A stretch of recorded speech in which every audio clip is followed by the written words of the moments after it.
Peabody Award look great up on your...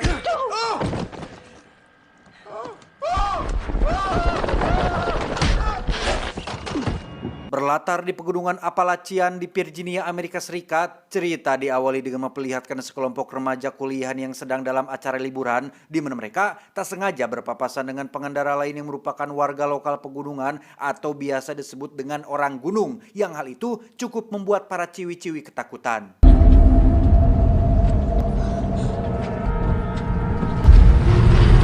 Setibanya di rest area, para remaja itu pun berhenti sebentar untuk membeli satu kerat bir untuk nanti mereka minum-minum, di mana salah satu ciwi bernama Alison yang sedang melihat-lihat jajanan pun tak sengaja bertemu lagi dengan salah satu orang gunung yang mereka lihat tadi dan...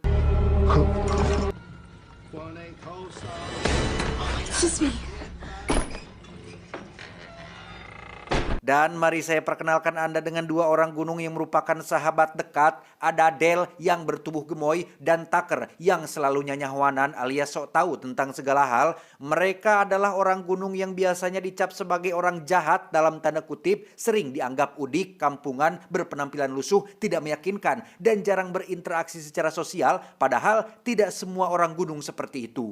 Talk to her. What in the world would I say? What's so special about them? Dale si gemoy rupanya tertarik dengan Alison yang memiliki paras cantik yang karena ia terlalu polos dan lugu. Tucker yang merasa jauh lebih berpengalaman soal cewek pun menyuruh Dale untuk bersikap gentle dengan ajak kenalan secara langsung dan selalu tertawa sebagai bentuk ramah tamahan.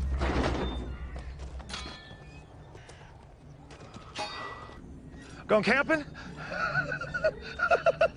Dan ya, Alison dan kawan-kawan pun ketakutan melihat Dale membawa celurit pencabut nyawa dan tertawa saat berbicara, sehingga bisa disimpulkan bahwa Tucker sama polosnya dengan Dale dan tidak tahu apa-apa soal percintaan dan percewean. Saat mereka sudah melanjutkan perjalanan itulah muncul seorang polisi yang memberhentikan mereka akibat lampu sen yang mati. Saat ditanya akan pergi kemana, Tucker dan Dale mengaku akan pergi ke sebuah danau di tengah hutan untuk memperbaiki kabin atau rumah kecil yang baru mereka beli, di mana Pak Polisi langsung memberitahu mereka bahwa di sana tidak ada apa-apa kecuali rasa sakit dan penderitaan yang tidak pernah terbayangkan. Bye. Dan inilah Tucker and Dale versus Evil. Dan inilah kabin atau rumah kecil yang sengaja mereka beli untuk sebagai tempat healing ketika liburan. Entah ini bekas rumah siapa, kondisinya tampak sudah sangat lapuk dan menyeramkan. Bahkan beberapa paku nyaris saja mencelakai Tucker akibat senderan pada salah satu tiang yang sudah rapuh.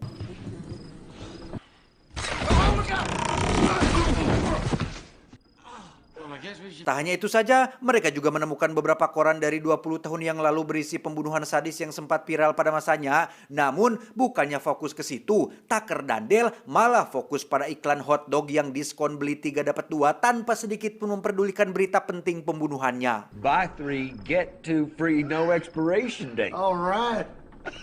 Beralih ke Alison dan kawan-kawan yang sudah sampai di tengah hutan dekat danau yang jaraknya tidak terlalu jauh dari kabin tempat Tucker dan Dale berada saat ini, di mana salah satu kawan yang bernama Chad pun tiba-tiba bercerita tentang kisah mengerikan yang terjadi 20 tahun yang lalu yang tiada lain adalah berita di koran yang kita lihat di kabin. Sama seperti yang mereka lakukan saat ini, ada sekelompok remaja kuliahan yang liburan di hutan ini, di mana seorang pria asing yang merupakan orang gunung pun tiba-tiba muncul dan menghabisi mereka semua dengan sangat keji.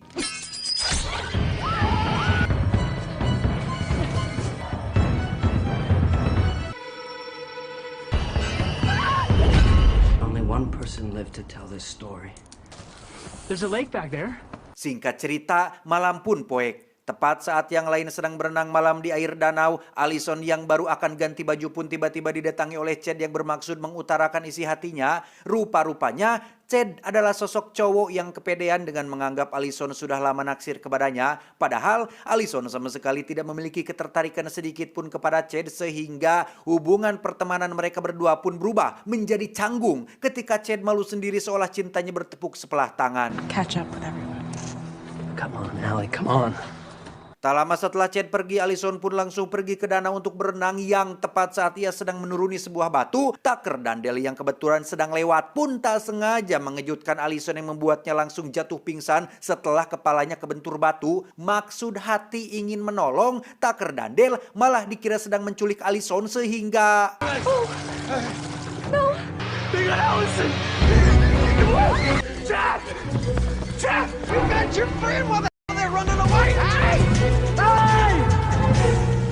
Keesokan paginya, Allison terbangun di dalam kabin dengan Dale yang baru selesai membuat sarapan, di mana Allison yang di awal takut banget pun kini menjadi sangat nyaman berkat sikap Dale yang polos dan lugu. Allison juga sempat takut terhadap anjing peliharaan milik Dale yang tampak galak, namun setelah dijelaskan bahwa anjingnya bersahabat, Allison pun menjadi tidak takut lagi. You should relax and rest, okay? What's your name? My name is Dale. I'm Allison. Tucker sendiri terlihat berada di belakang kabin sedang akan memotong sebuah pohon kayu tua menggunakan gergaji mesin tepat saat Chad dan yang lain berhasil menemukan kabin tersebut dan berencana untuk menyelamatkan Allison yang dianggap sedang mengalami penculikan.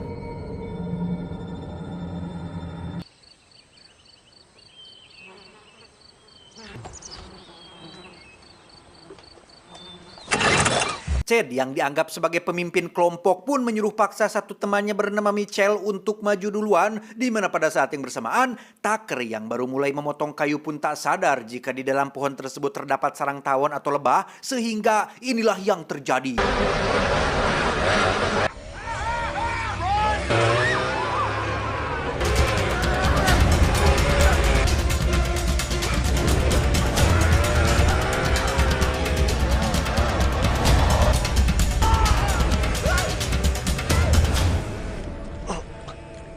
Dan ya, Mitchell pun mau tertusuk kayu tajam setelah mengira jika Tucker sedang mengejar mereka semua. Sementara Tucker sendiri kembali pulang ke kabin dengan wajah barenjolan akibat kejadian barusan.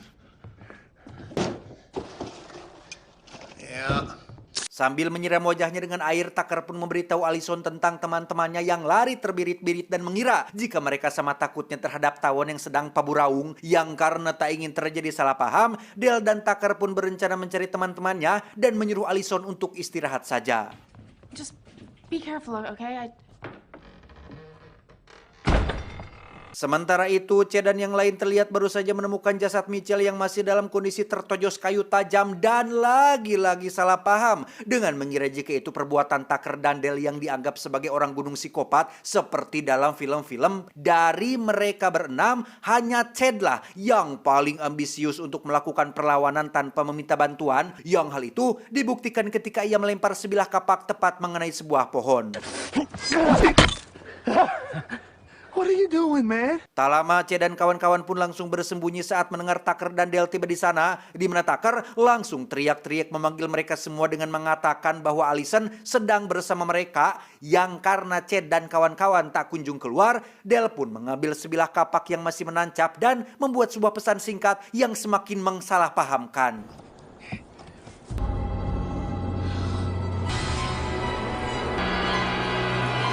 Sambil menunggu Chad dan kawan-kawan datang menjemput Allison, Dale pun menggali sebuah lubang untuk sebagai safety tank di kediaman baru mereka ini, di mana Allison yang sudah merasa baikan pun memutuskan membantu Dale sambil menunggu kawan-kawannya datang. No, it's not work for a girl like you. That's...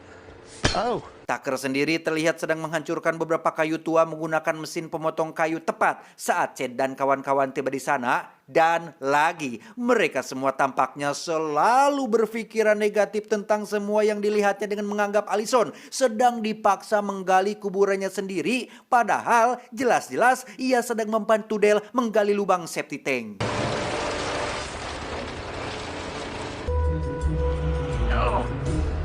Chad kembali mengirim dua kawannya untuk maju menyerang duluan, di mana kejadian tak terduga pun kembali terjadi saat keduanya celaka oleh kelakuan mereka sendiri sehingga...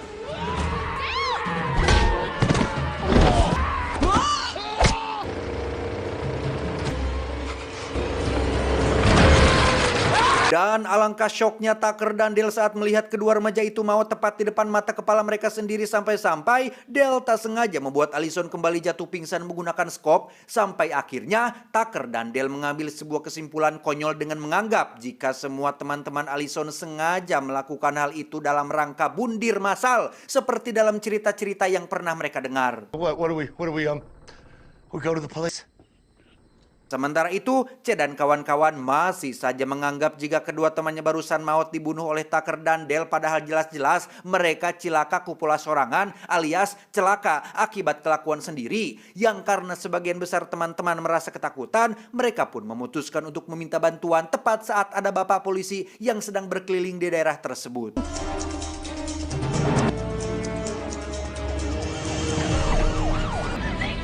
Slow down now.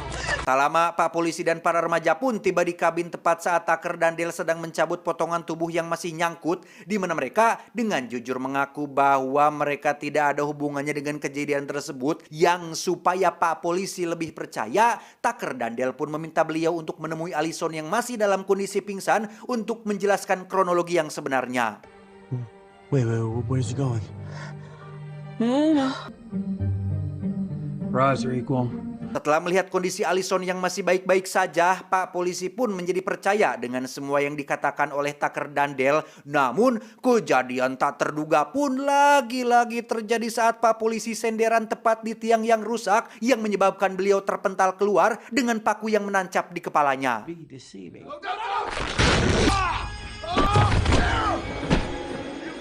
Seperti sudah bisa Anda tebak, para remaja ini kembali menganggap jika itu adalah perbuatan Tucker dan Dale, di mana salah satu remaja pun dengan cepat mengambil pistol milik Pak Polisi dan tidak tahu bahwa ada pengaman yang harus dilepaskan, sehingga Dale yang lugu pun dengan polosnya memberitahu tentang pengamannya yang harus dilepas terlebih dahulu, sehingga ketika si remaja mengarahkan laras pistolnya ke kepala, ia tak sengaja menarik pelatuknya sehingga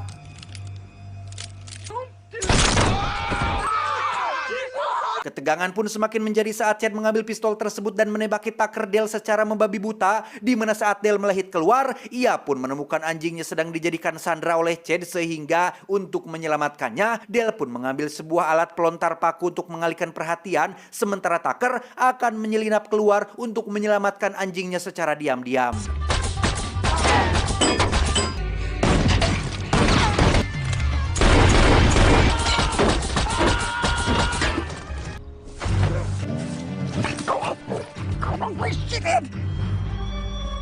Dan ya, Tucker pun akhirnya kepergok sedang melepaskan anjing peliharaannya, di mana Chad dan kawan-kawan pun kompak mengejar Tucker sampai ke dalam hutan, sehingga demi menghindari mereka semua, Tucker pun langsung bersembunyi di samping kayu mati, tapi tiba-tiba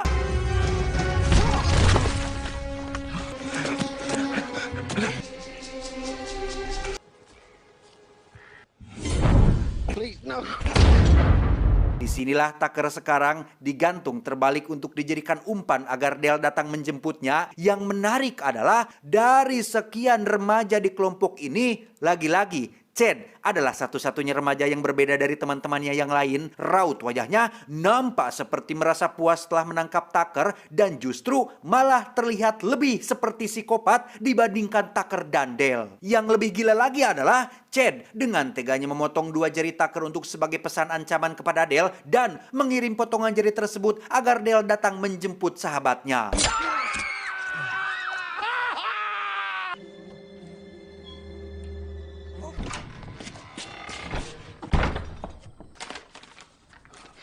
Pada akhirnya, Allison pun sadar bahwa semua teman-temannya mengira jika Tucker dan Dale sedang menculik dirinya. Yang ketika Dale bertanya, kenapa mereka berpikiran seperti itu?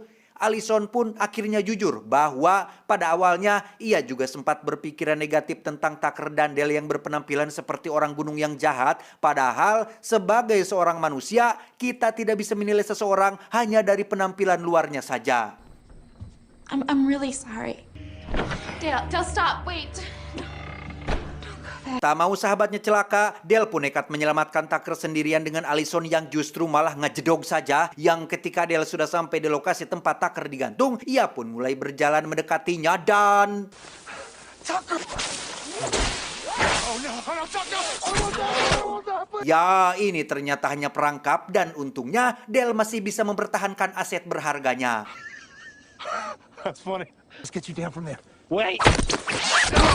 Singkat cerita, malam pun tiba. Ketika Tucker dan Dale masih di dalam hutan, Chad dan satu temannya yang bernama Mary pun terlihat sudah lebih dulu sampai di dalam kabin. Alih-alih menyelamatkan Allison dan membakar kabin ini, Chad justru malah dikejutkan oleh pernyataan Allison yang menjelaskan tentang Tucker dan Dale yang merupakan orang baik. Dengan semua yang sudah dilihatnya, sulit untuk Chad bisa percaya pada penjelasan Allison dan justru menganggapnya telah mengalami cuci otak. No, Chad, no. Chad, stop! Tak lama muncullah Tucker dan Dale sehingga Allison dengan cepat menjadi penengah dengan meminta mereka bertiga untuk duduk tenang dan bicarakan semuanya secara baik-baik. Tell you. Okay, good. Now, Setelah Chad dan Dale duduk tenang, Allison pun mulai mempersilahkan Chad untuk bicara duluan tentang kronologi awalnya kenapa ia bisa sampai menganggap Tucker dan Dale orang jahat, di mana Chad kembali menceritakan tentang kejadian 20 tahun lalu saat kelompok remaja liburan di hutan ini yang ternyata dua dari mahasiswa tersebut adalah ayah dan ibunya Chad yang diburu oleh orang gunung psikopat dan hanya menyisakan ibunya saja yang selamat sampai akhirnya Chad menjadi tumbal atau timbul rasa benci dan dendam terhadap semua orang gunung yang dilihatnya. By the time I was born, I'm really sorry that your family. Selesai Chad bercerita, kini giliran Dale yang menjelaskan awal muawal dirinya dan Tucker bisa sampai membawa Allison ke kabin ini, di mana saat dia sedang bercerita, muncullah dua teman lain yang malah merusak suasana sehingga... Ya, kekacauan pun terjadi saat si teman tak sengaja membunuh Mary, di mana Chad mulai tidak terkendali saat ia tiba-tiba menyerang Dale dan menampar Allison hingga terpental, termasuk melemparkan sebuah lampu gantung yang membuat kabin ini terbakar.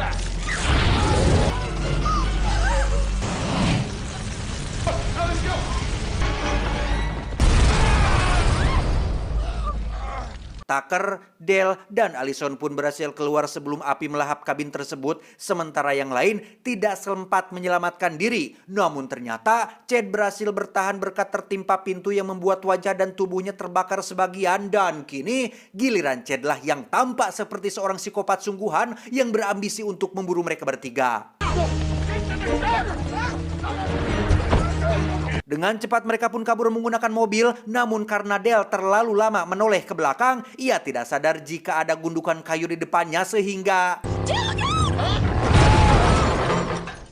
Sadar-sadar, Allison sudah tidak ada sementara Tucker ditemukan sudah tak berdaya. Setelah Chad melukai perutnya, seolah akan pergi untuk selamanya, Tucker pun menyampaikan sebuah wasiat penting agar Dale berhenti main slot, serta jangan minum bir atau alkohol karena itu merusak kesehatan. Dan yang tidak kalah penting lagi adalah Dale diminta untuk selamatkan Allison yang saat ini dibawa oleh si Chad bangkar warah tersebut.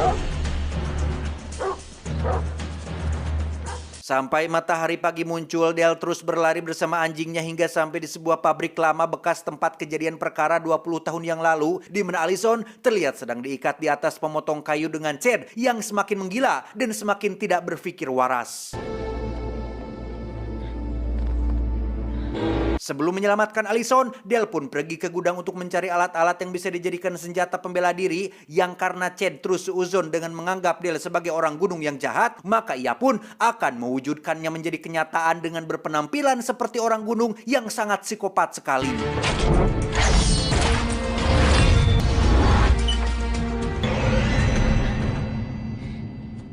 Dan ya, karena Allison takut, Dale pun melepaskan penampilan seramnya barusan, yang tepat saat ia sedang melepaskan tali pengikatnya, Chad tiba-tiba menyalakan mesin pemotong kayunya, sampai akhirnya ia muncul ke hadapan si Dale.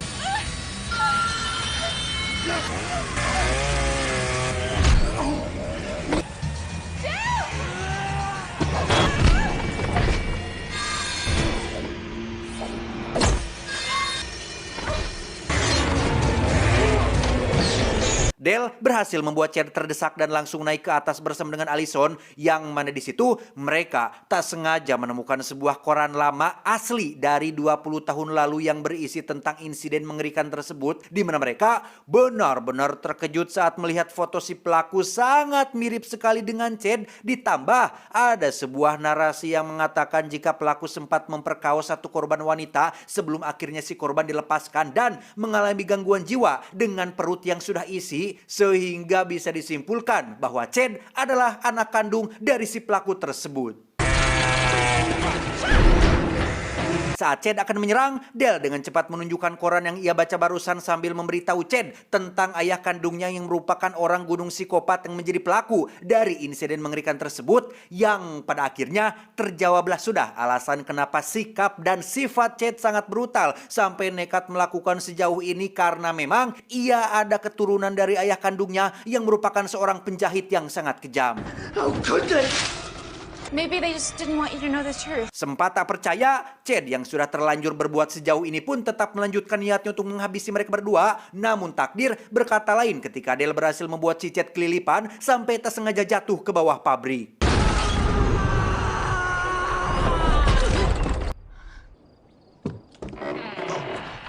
Setelah mimpi buruk ini berakhir, Dale dan Tucker pun terbebas dari tuduhan berkat Allison yang membantu menjelaskan kronologi aslinya. Sementara untuk Tucker, ia tidak jadi meninggal setelah diketahui hanya mengalami luka tusuk yang tidak terlalu dalam, yang karena Tucker tidak jadi mati, maka wasiat yang ia sampaikan sebelumnya pun dicabut lagi dan tetap minum bir sebagai perayaan akan nyawanya yang masih di tangtayungan. Favorite sipping utensil.